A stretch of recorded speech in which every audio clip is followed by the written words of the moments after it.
silence and the heartache go the same. Father God, we sing these praises to you.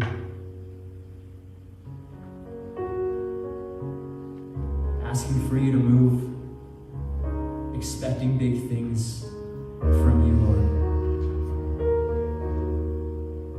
But keep us in a posture of, when we ask for things and they don't show up, we will praise you regardless.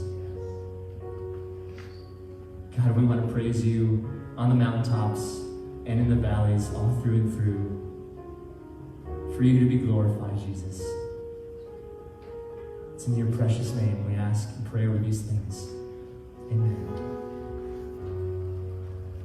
Can you please help give a huge round of applause for our announcement team, Matthew and Lindsay Rock. Thank you so much.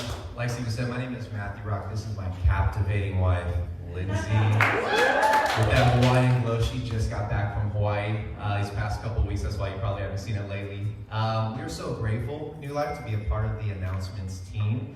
So grateful to be here. Stephen and Matt had invited us many months ago. We've been coming here for the past 4 months. And just after coming here to New Life, we got married. So we're a fresh, new married couple.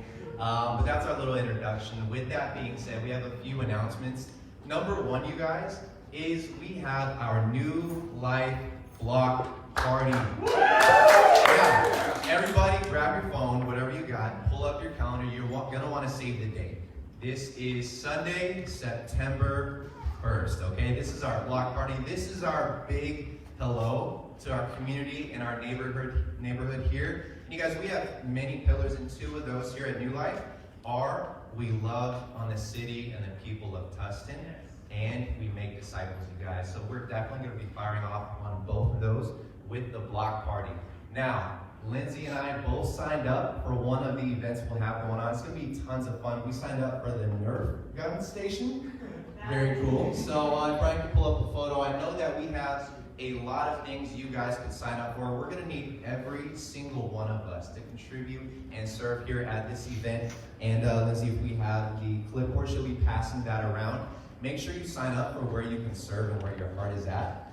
As it gets to you, please do that. There are two events, and then Brian, remind me if I get it wrong.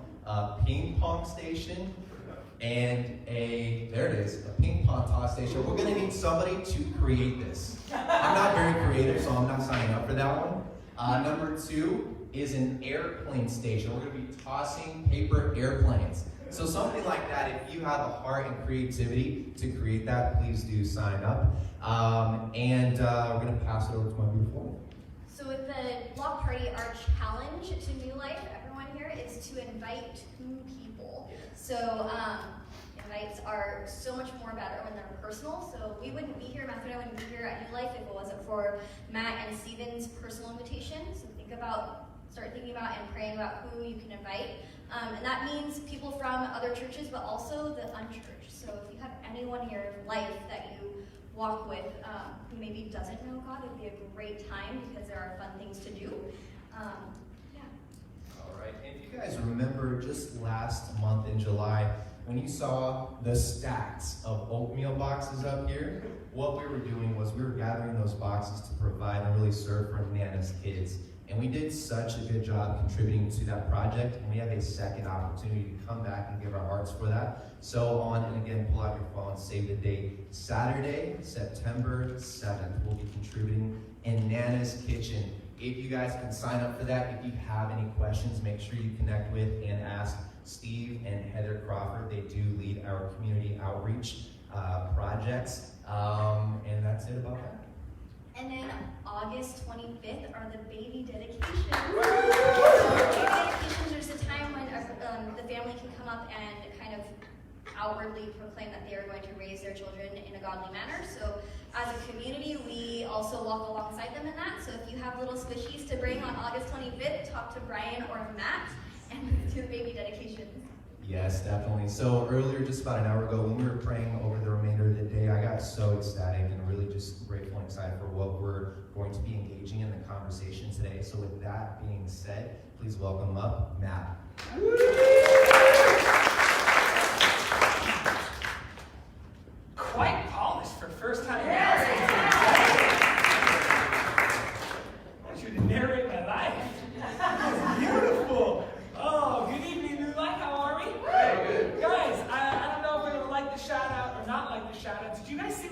Armstrongs back?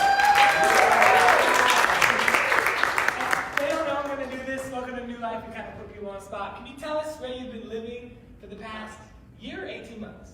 About a year. We were living in Switzerland for my work. Wow. And are you done with that chapter? Like, are you still... Yeah, we're back. For good? Wow. Good. Oh, everyone's excited. Everyone's thrilled. Yes. Most of you guys, I guess some of you have been coming to New Life for a while. You will know the Armstrongs. They have been pillars of this family almost since day one. We are so glad to have you guys back. I scan the audience. I'm really glad to see you guys. Some of you I know, maybe some of you I don't know. If you are new here, please don't leave without saying hello or giving me some kind of a high five. You came in a good night. We are in week 3 of our relationship series. So we got a series called Back on Track, Reclaiming the Art of Relationships One Step at a Time. And so every week we've taken a look at a different relationship dynamic. Right? Week 1 was about friendship and how we can practically have better friendship in 2019. The studies are crazy, how lonely our culture is, how isolated we are, how now more than ever we have nobody to call. And so we tried to give really practical steps on how to get friendship back on track. All right, last week we did spouses and how to have our marriage back in the right direction. I was super blessed by being able to talk up here with my wife. Was anybody else blessed by her being up here? Does anybody remember the phrase? Oh, where's Michael Edinger? He remembered the phrase. All week, we tried to give you guys the phrase specifically when it comes to healthy spouses. Did you guys know it? Jacqueline, he's been saying it all week. Healthy spouses initiate sacrifice. Thank you. A few of you. Health, was that Brian? Brian gets paid. He has to memorize that. Serena knew. Great. Healthy spouses initiate sacrifices, right? Whether it's in conflict, initiating the resolution. Whether it's in the emotional needs of your spouse, coming home and asking them about their day, allowing them to have a safe space to chat. Whether it's their physical needs of doing chores or even initiating sex, we try to encourage us that healthy spouses initiate sacrifices. And today, we're going to do how to reclaim the relationship you have with yourself. I know that kind of sounds out there. I saw little eyebrows go up. Maybe you guys didn't see it coming, but it's definitely one we need to talk about. So let's pray, and then let's dive into it. God, we are so glad that you are here with us. We don't need to invite you into this place. You've been here long before we have. And we are just so blessed to be in your presence, to be united with you, to be so close and have such intimacy with you, God. We just ask that you would speak today. God, I pray that my words would be prophetic in the sense that it would be tailored to each person. God, I pray that you would anoint me to give a message that isn't mine but is yours, and I can simply be a microphone or a megaphone to give it to your children, God. Holy Spirit, be in this place. In Jesus' name we pray, amen. All right, open up to Mark chapter 5. This is where we're going to be. Mark chapter 5 for the majority of the time. So I was reading a book. Let me make sure I get the chapter right. So Jordan Peterson, he wrote a book called The 12 Rules of Life. And there's a chapter, and it's called chapter 2, and it said, treat yourself like someone you are responsible for helping. That's kind of like a mind twist, right? Treat yourself like as if you're responsible for someone you're helping. And in this chapter, he talks about the complicated relationship we have with self. And this is this study that he points out. So, we've all been to the doctors and you've had a prescription written for you, right? Usually you get the prescription, maybe you go down to the first floor and there's a pharmacy. Or maybe on your way home, you go to your local Walgreens and fill that prescription. And he did a study, though, and said that 33% of all people will not even get their prescription filled. Think about that. So the doctor writes you a medication and says, you need to take this to get better. And a third of people who receive that little note will not even walk maybe 50 feet to the pharmacy and get it filled. But it doesn't stop there. He says, then of the people who get it filled, half of them aren't going to do it correctly. Meaning they're not going to take the required dosage, or they'll take it for a week and stop when it's a 30-day plan. And so what he notes is it's overwhelming. The majority of people are not going to do what the doctor ordered. And then in the chapter, he talks about the complicated ordeal of a kidney transplant. So I had a friend who had kidney failure, so I got to see this firsthand. It's a terrible, tragic thing that can even lead to death. And the way it works is if your kidney shuts down, you basically get on this list of trying to get a new kidney. But while you're on this list, you have to get dialysis. And so you get hooked up to this machine for 8 hours a day as it helps kind of circulate, clean out your blood. And then hopefully, by the grace of God, you get a match with somebody, and their kidney works for yours. Then you have surgery, you put that kidney in yours, but your body doesn't automatically accept it. Because your body thinks it's something foreign, and so sometimes your body fights it. Now they give you medication, though, to help with this process. And again, this author notes at the overwhelmingly high rate of kidney rejections, that's aka your body rejecting this new kidney, not because it wasn't a good match, but because people didn't take their medication. You wait on this list, and you wait, you get a miracle, and you get a kidney, and you have this incredible surgery where doctors are able to sew that into your body, and it fails because you don't take the little pills. He didn't contrast that with prescriptions that are written for their pets. And it's staggering how much better people are at taking care of their pets. He doesn't give the exact numbers, but he says it's about a 200% increase when it comes to the likelihood of getting that prescription filled and implementing it at the right dosage. And he ends this chapter by saying how sad is it and how much shame must be in our society that when it comes to our pet or when it comes to somebody else, we're great at taking care of them. Yet when it comes to taking care of ourselves, we really screw it up sometimes. I think you guys have all heard the famous saying, love yourself, love your neighbor as yourself. But honestly, for some of us, that's a pretty harsh sentence for our neighbor. Because of the way we view ourselves, because of the way that we treat ourselves, the things that we say. Anna, what was the line you said? That was just in the prayer. You said what? One of my friends confronted me one day and said, if you talked to other friends how you talk to yourself, would you have any friends? And I went, maybe not. If you talk to other people like you talk to yourself, would you have any friends? It's this idea that we need to reclaim the relationship with self. Because it's damaging much more than just you. It's damaging our relationships. Are you guys with me? Yes. Are we ready? Yes. Okay. So look at actually Romans chapter 12. This is where we're going to start, right? Romans chapter 12. You actually don't need to flip there because I'd rather you be on Mark 5. Brian, throw it up on the screen first. How do we reclaim this view of self? How do we get back on track? Romans 12:3 says, for by the grace given to me, I say to every one of you, do not think of yourself, so this is how to view yourself, more highly than you ought. But look at this last part. But rather, think of yourself with sober judgment in accordance with the faith God has distributed to each of you.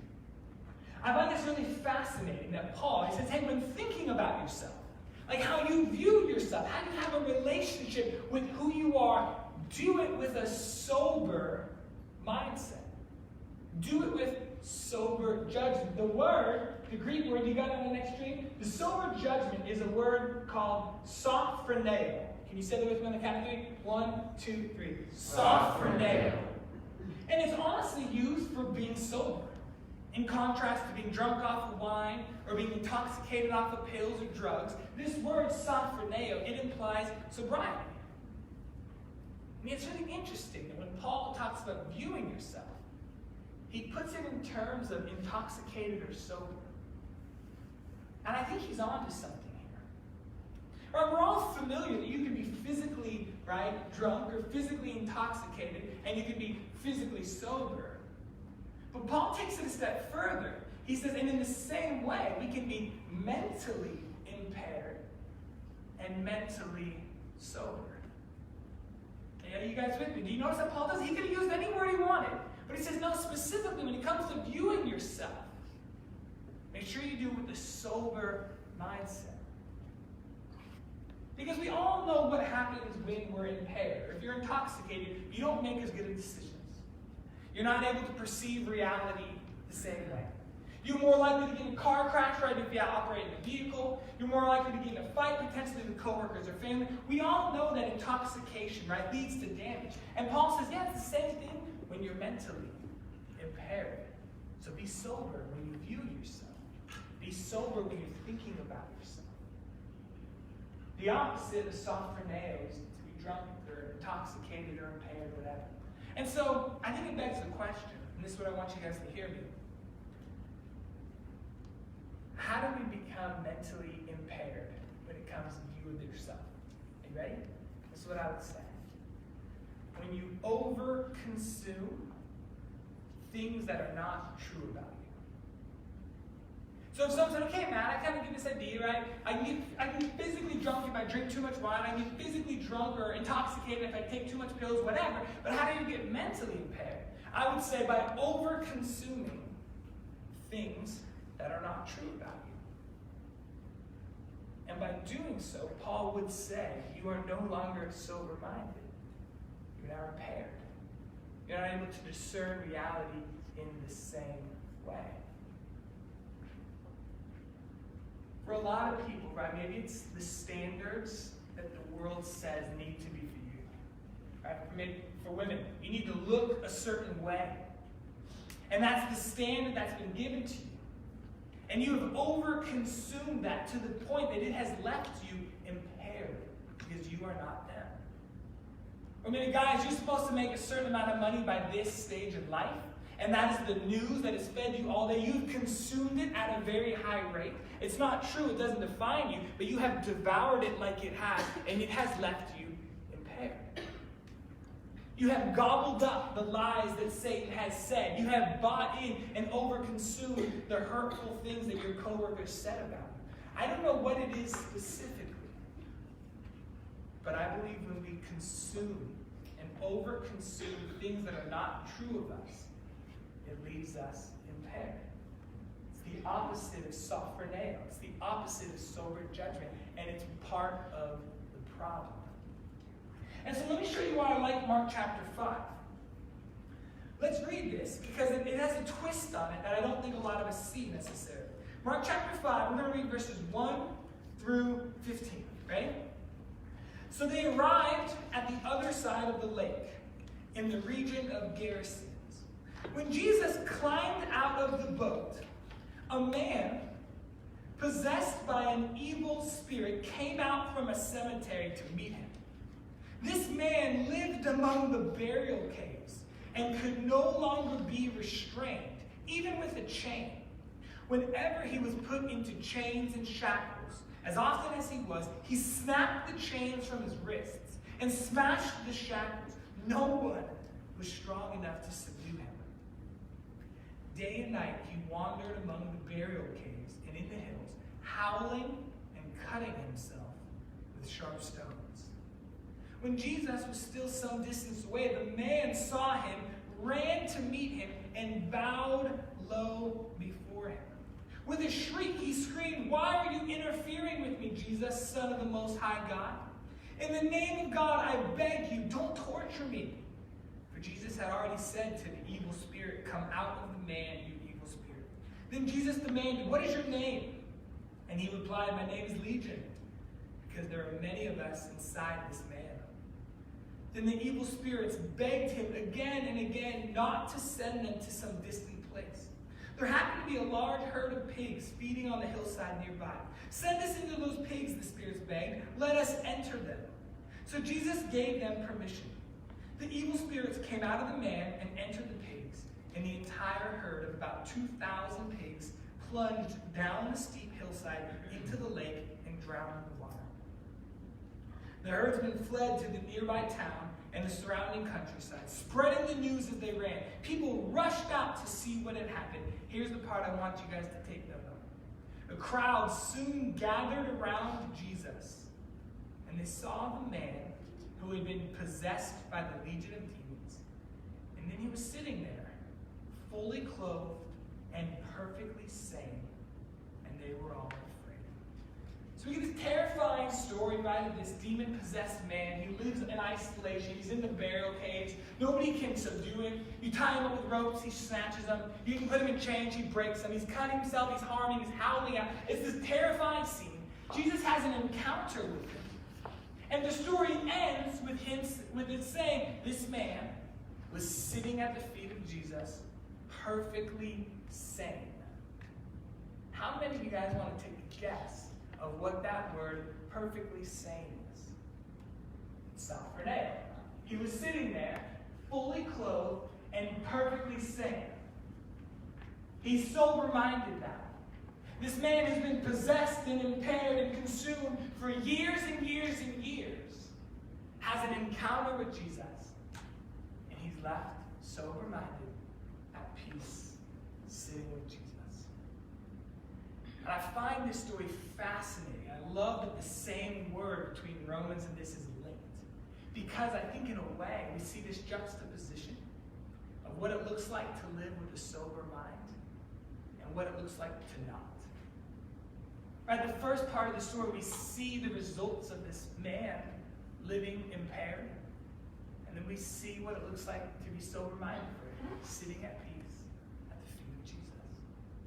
And think about it for a second, right? I know it's kind of out there, but this man was living in the burial caves. It just implies complete isolation.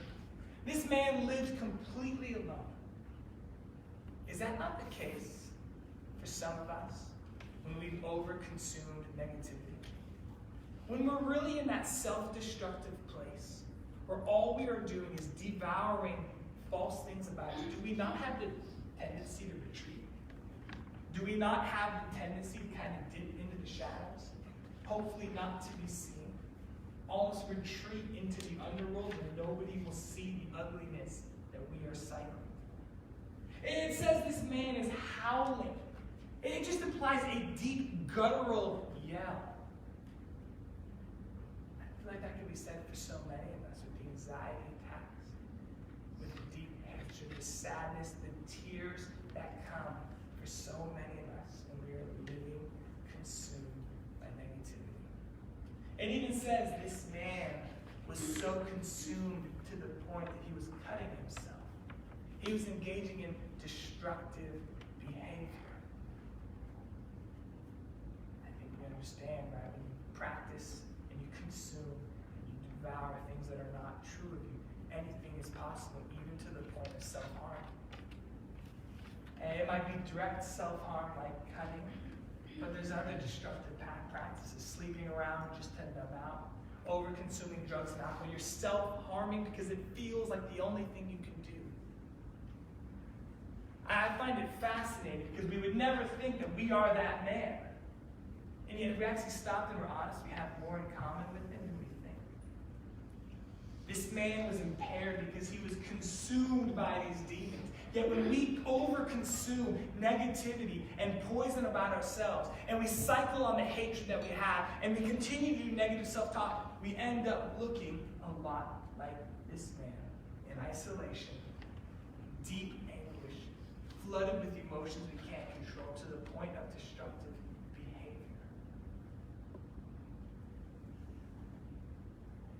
It kind of stops you in your tracks. It kind of makes it real. But I love how the story doesn't end with, well, that was that man's journey. And that was his lot in life. And he lived in the tombs to the day he died. It doesn't say that. It says he has an encounter with Jesus that sobers him up. And he sits peacefully at the foot of his Lord. And so the question for us is, how do we get there? So maybe we're in the isolation stage, maybe we're in the deep howling stage, maybe we're actually at the destructive behavior stage. How do we get from there to sitting peacefully? And that's what we're going to talk about. I want to put up no, you got the math equation up there? I'm going to give you guys some illustrations that hopefully will begin to make a little sense. I think naturally we all understand this. So raise your hand if you like math in this room. Not many of us.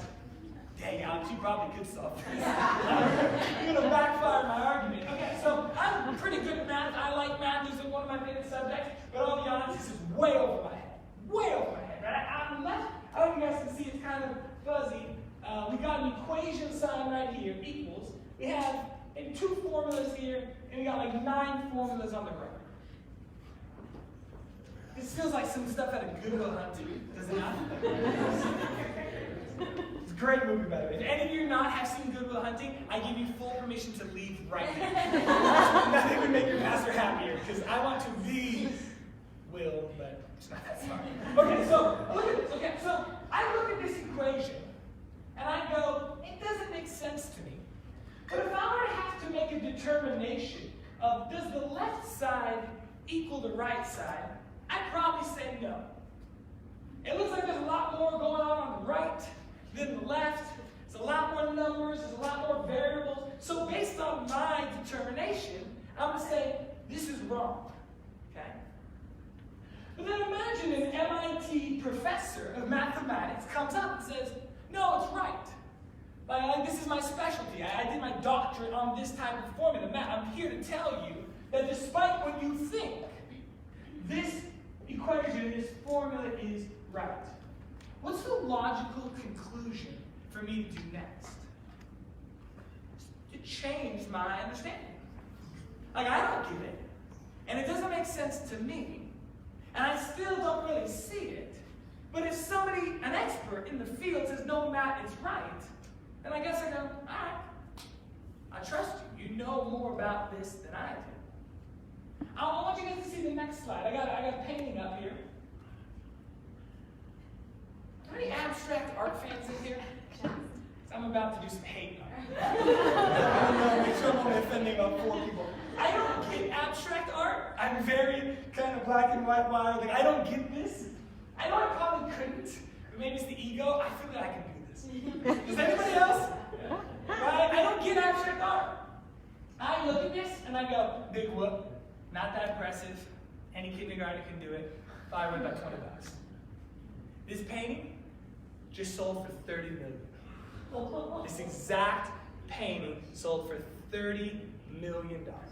Now I make my determination, and I look at this, not knowing much about art, and I say, nothing special. Just a bunch of paint splattered. But then an actual person from the Louvre, I don't know, some nice art museum. You guys impressed I got that? The Louvre. Some dude from the Louvre goes, no, Matt, this is actually an incredible painting, one of the rarest in the world. It has a ton of value. Well, guess what? I guess I'll change my mind. Like, doesn't mean I love it, but it clearly has value. You're smarter than me. You understand the dynamics of it more than I do. I made my determination based on my understanding. But as soon as somebody smarter than me or better in the field says, no, you're wrong, I go, I trust you.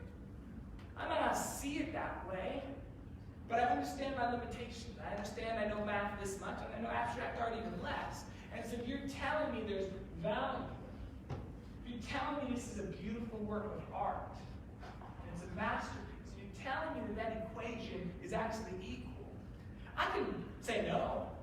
And I can say, you don't know what you're talking about. Or I can say, okay, I trust you.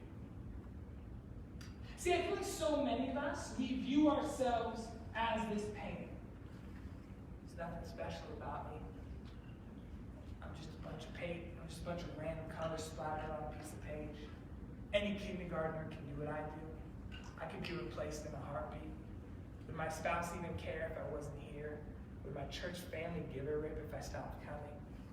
Well, we see this painting, and a lot of us just impose our own self and say, nothing special about me. But really what I'm trying to say is that your determination about yourself is not the truest thing about you. You are not the expert in the field of yourself. And I know that might not sound weird. You say, who knows me more than me? Who's better off to make a determination about my value than me? Well, guess what? There is somebody. And it's your Creator. It's your Father. It's His determination that actually tells you the worth.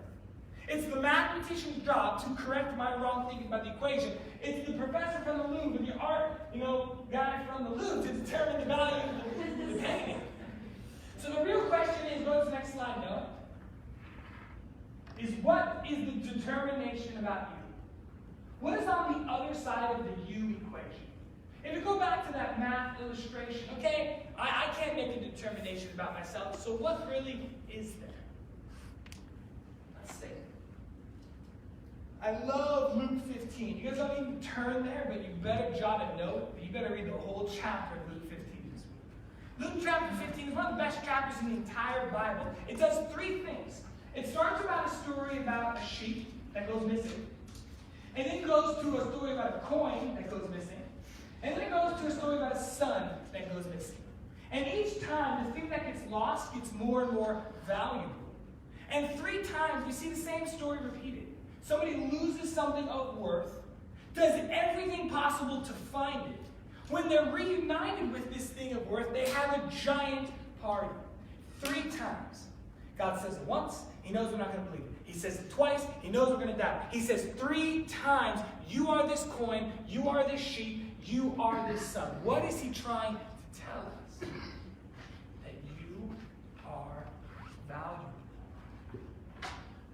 That you are worth searching for. That you are worth stopping whatever God's doing and giving up all of his plans to find you because you inherently have value. Look at Ephesians 2:10. It's God saying, I'll make a determination about you, for we are God's masterpiece.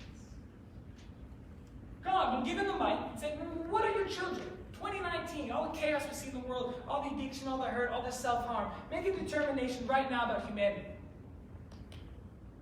They're my masterpiece. They're beautiful. And they take my breath away when I look at them. And they're the most precious thing in all of creation. Really? Really? Humanity is my masterpiece. Allow God to make a determination. He will say, you are beautiful. Let's see what else is on the other side of this equation. Look at 2 Corinthians 6. And I will be your father, and you will be my sons and daughters. God goes, maybe you're missing the coin analogy. Maybe you're missing the sheep. Maybe you're missing the paint. So let me take it 10 notches up. You are my child. Look at 1 John 3:10. How great is the love that the Father has lavished on us, for he calls us his children. And that is what we are. God repeatedly looks at your life and says, you are valuable. You are my masterpiece. You are my child. I will go searching for you. I will protect you. I will die for you because you are worthy of love. If you look at what's on the other side of the equation of yourself, it is you are worthy of love. For so many of us, that is not what's on the other side of our equation. We see this and we disagree. We see this like that first equation. We say, it doesn't make sense, right? Maybe I just don't get it. I have a lot of baggage, and I have a lot of stuff, and it's not. And then the creator of all the universe says, no, let me correct you. You are worthy of love, and you are beautiful, and you are valuable. And in the same way that me trying to argue with the mathematician would be silly, the same way me trying to dispute about the art would be silly, we sit and look the creator in the eyes and say, you're wrong. You got it wrong. Yeah, that's for a lot of people, but that's not for me. And what would it look like instead of just rejecting these words of determination that God puts on us? What if we actually started to say, I don't see it, but you say it, so I'm going to step into it.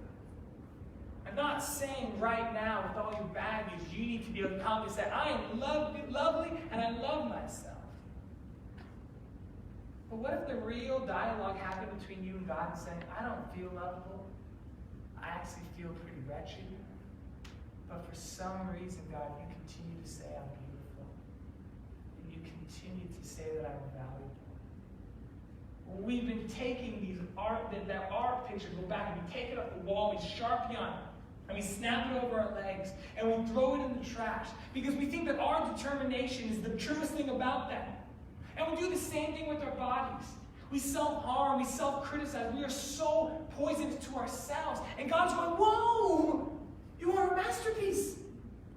Stop. You are my son. You are my daughter. You say, no, God, but I know. He says, no, you don't. My voice is the loudest voice, and my voice is the truest thing about you. And the second that I stamp you worthy, stop fighting me on it. I want to show you guys a verse. Look at Psalm 139. I think this is a really good example of what sophroneo looks like.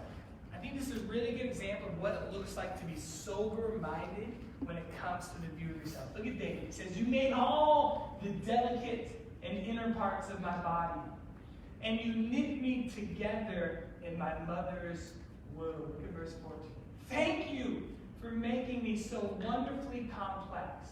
Your workmanship is marvelous. How well I know it. You watched me as I was being formed in utter seclusion. I was woven together in the dark of the womb. Look at verse 16. You saw me before I was born. Every day of my life was recorded in your book. Every moment was laid out before a single day had passed. Verse 17. How precious are your thoughts about me, oh God. They cannot be numbered. I love that David says, you know me, you love me, you formed me, you think good thoughts about me. It's a beautiful example of sober-minded. But I know what you're saying. Well, Matt, he's probably lived a pretty good life. He hasn't had trauma. He hasn't had the things done to him that were done to me. He's pretty much got a squeaky clean past. Of course it is. He's David. Of course he can have a positive self-image. And that's just ignorance. That's not the case.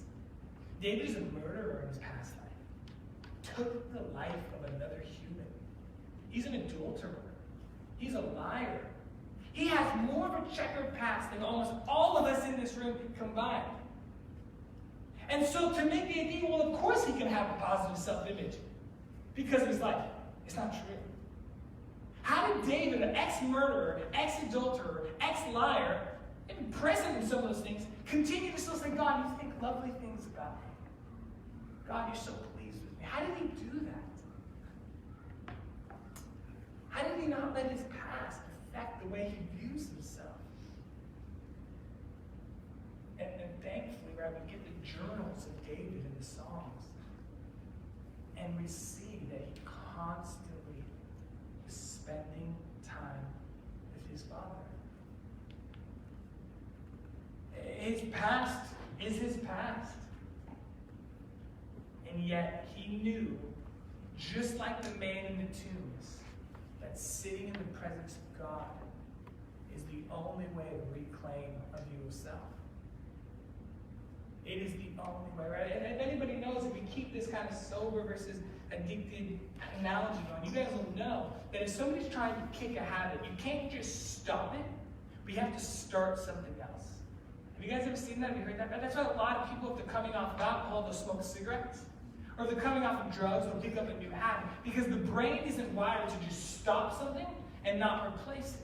And so that's why you try to stop something, but then you replace it with something good. And I don't want you to think that you leave this place, you just got to stop thinking negative thoughts. I'd be so sad if your takeaway was just stop doing it. Because that won't work. And yes, that's a part of the equation. Stop over-consuming the lies that are told to you. Stop over-consuming the false labels that were placed on you. But that's not enough. It must be followed up. But I stop doing that, but I start having time with my Father. I allow him to place his words and labels on me. I sit at his feet like that demon-possessed man, and slowly but surely do I become a little more sober-minded when it comes to the view of myself.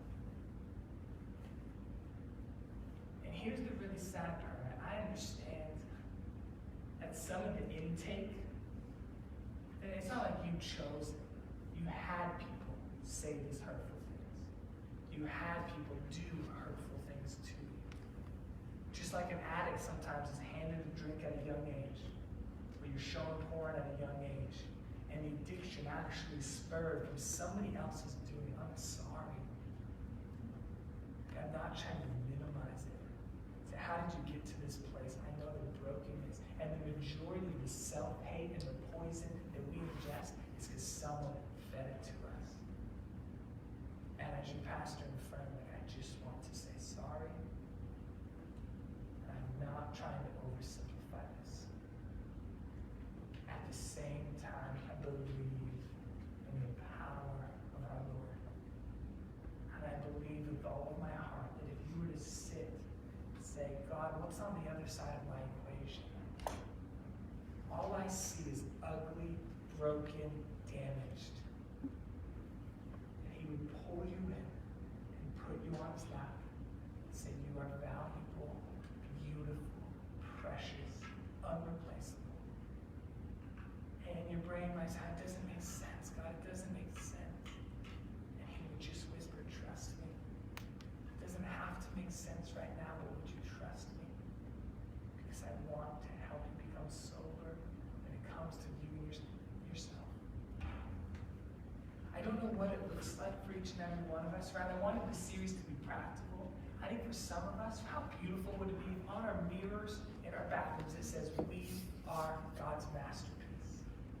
And with no makeup, as we're brushing our teeth, we stare at that and we say, I don't feel it, but I'm going to choose to believe it. And maybe it's daily ingesting some of God's affirmation. Maybe it's actually opening up God's word.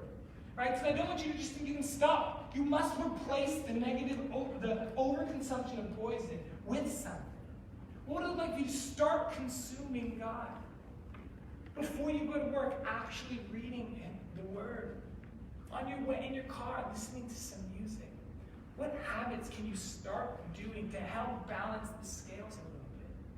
So you stop consuming poison and start ingesting the words of your Father who want to put nothing but good labels on you. I really, really believe that as we take a step into grace, as we allow God to speak it to us and we slowly step into us, we will start to view ourselves a little more sober. And maybe we can start treating other people with some grace. We can come out of the caves. We can stop the howling. We can stop the self-harm. Why? Because we're valuable. We'll stop sharpening on the painting. You are that painting. And God did not pay $30 million for you. He paid for you with the price of his son. And when we engage in negative self-talk, we're just slamming over our knees. And we're just defacing it. Why? Because we feel like it's true. And no matter how many times you've done it, guess what? The Father wants to pick you up and put you on his knee and say, you're valuable and beautiful. God, would you help us reclaim this view of ourselves? Would you help us begin to see ourselves as you see us, as valuable, lovely, worthy children? May we, when we look at the equation of our life, may we see on the other side of that equal sign, worthy of love. God, and for those of us who do not feel that right now, Father, I know you will draw near. I know you will draw near. Amen. We're going to do something right now. We're going to pass communion right now. Because I think there's no greater determination of your worth than the cross. There's nothing that speaks a louder word about who you are than the cross. And the way that we interact and engage with it is through communion. And when you take it, and as we prepare our hearts, I want you to realize that the price of Jesus, that you are worth it. And I know it might feel egotistical. I know it might feel weird to say I'm worth it, but you are. And if God's declared that about you, there's nothing egotistical about saying I am. So we're going to pass this. I actually want you to don't take it, just pray. We're going to sing a beautiful, beautiful song that talks about just sitting with the presence of God. And so as you guys pray, I'm going to come back up after the song and we're going to take it together. If you're new to church here, you're not even a Christian, don't worry, just let the communion pass. There's no pressure to engage. We want to keep this just for the family of believers, so no pressure. But for those of you who are, would you allow it to make a determination about you? Would you allow it to speak words over you? Because you are loved and worthy.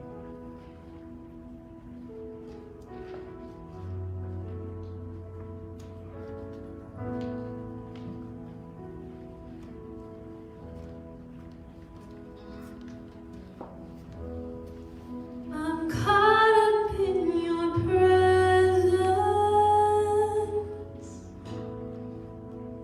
I just want to sit here at your feet.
are worthy and because you are a masterpiece.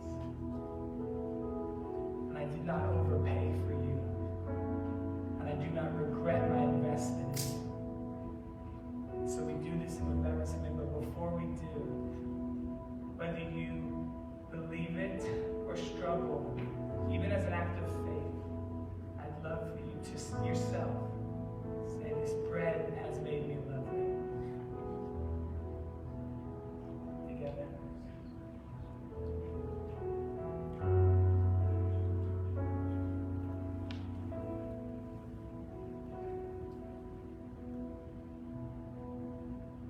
And then he took the cup, symbolizing the blood, the new covenant.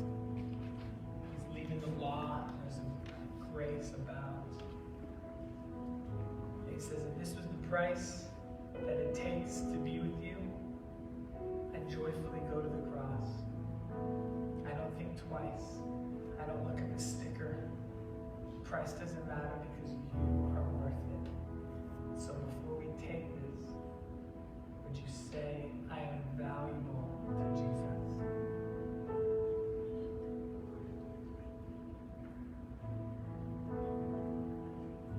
We're going to sing one last song as we end today. It's called The Simple Gospel. It's just a beautiful song that highlights the relationship with Jesus. The actual union that we have. I want to remind you, it was an encounter with Jesus that sobered the man up. He spent years in isolation, in the tombs, self-harming, and yet with one encounter with Jesus, he sat peacefully at his feet. I promise you with every fiber of my soul, that same Jesus in that story is here today. And he walked in this place looking around, saying, who can I sober up today? Saying, who can I set free from the chains, from the self-harm, from the grave? Who can I do it? There was nothing different about that man and the opportunity that presented itself to him and to you today. And so if it's 5, 10, 15 years of overconsumption of negative things that aren't true about you, what if you choose to have faith that today could be the first step of sobriety? What if you chose to believe that today those shackles could be broken because Jesus is standing right here? To one encounter with God away. So if you want to sit, if you want to stand, if you want to kneel, I don't care. I want you to engage with your Christ. We're going to pass an offering. If you're part of this family, I encourage you to worship that way. If you're new, just let it go by you. Just relate to your Father.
don't measure up. Lord, I've been told I'm not good enough, but you're here with me.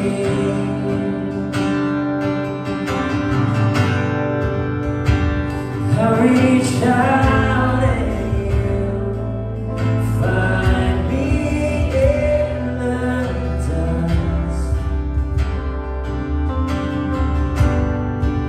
Say no amount of untruth can separate us.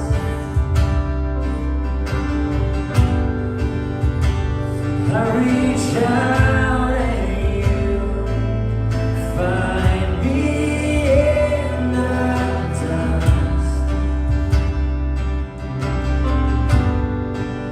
Say no amount of untruth can separate us.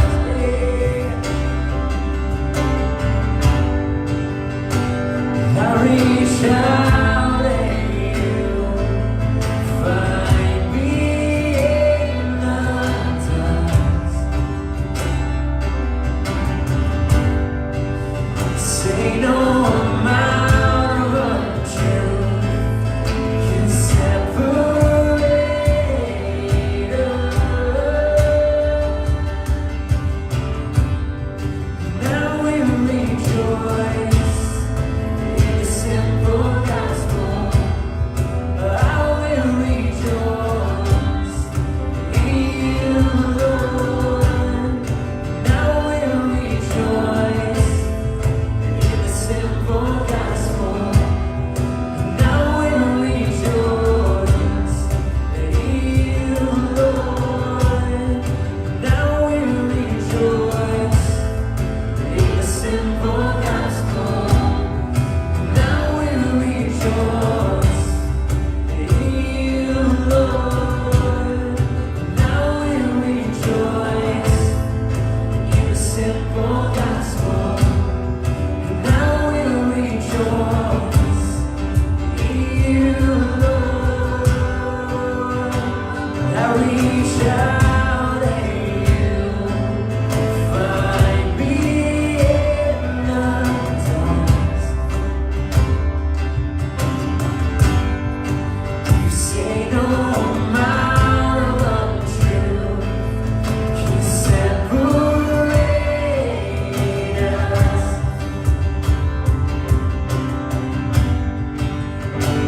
I reach out and you find me in the dust. Say no amount of untruth can separate us. Now we rejoice in the simple gospel. Now we rejoice in you, Lord. Now we rejoice in the simple gospel. Now we rejoice in you, Lord. Jesus, we will rejoice in you. That there's no amount of untruths or negativity or poison that we have consumed that makes us too far gone, that makes us ugly in your sight. There's nothing we can do. That we would lose our sonship, that we would lose the daughter. Thank you, Jesus. You guys can have a seat. With everybody's eyes closed and heads still bowed, my heart just immediately began to think about what a tragedy it would have been for that man in the caves to say no. To have Jesus Christ land on your island and make it to your gravesite. And to be willing and ready to set you free only then for the man to say, I'm okay. And I say that because if there are those of us in this room who have not invited the Spirit of Jesus Christ into us, who have not made that declaration, I implore you to do that today. That if you have not declared that Jesus Christ is Lord and that his cross speaks a message of redemption and righteousness over you. So with everybody's eyes closed and heads bowed, if you want to receive Jesus today and make that proclamation for the first time today, would you just raise your hand?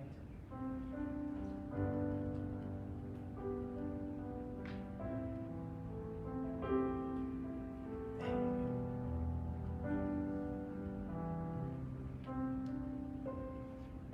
Jesus Christ, we love you. And regardless of the painting we feel we are, may your words that we are a masterpiece speak a loud word.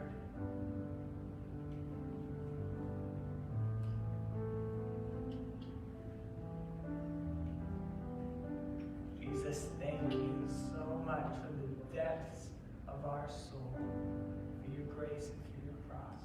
Holy Spirit, continue to speak to us this week as we learn to reclaim the art of self and the relationship with self. Thank you, Jesus. And all his children said amen. Thank you, guys. You guys, next week we have a super exciting another Sunday planned. We actually have our good friend John Dupre is going to be coming up and sharing a little bit of his story. So please make sure you tune in and come to that. Part of New Life's values is be a family, so you're not allowed to leave without saying hi and giving a hug. Is that fair? Yeah. Go in peace. We love you guys. I'll see you next week. Oh yeah, no problem. I didn't really know. I was